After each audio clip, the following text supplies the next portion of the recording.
Звичайно, немає, скажімо так, лейбла, да, який покаже, що той чи інший гаманець відноситься до РФ, проте ми проводимо аналітику, проводимо аналіз віртуальних активів, їх рух, сервіси, якими користуються юзери цих гаманців для виводу крипти в фіатні гроші, тобто в реальні гроші.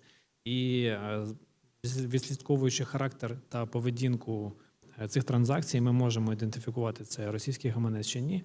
І, звичайно, ми перевіряємо, чи ці гаманці участвують в фінансуванні тероризму, в якихось замовних акціях і так далі. Крім того, є ж публічні медіа, соцмережі, в яких публікуються гаманці щодо донатів, фінансування там якихось акцій. Тому ці гаманці попадають в поле зору, і ми з ними, звичайно, працюємо.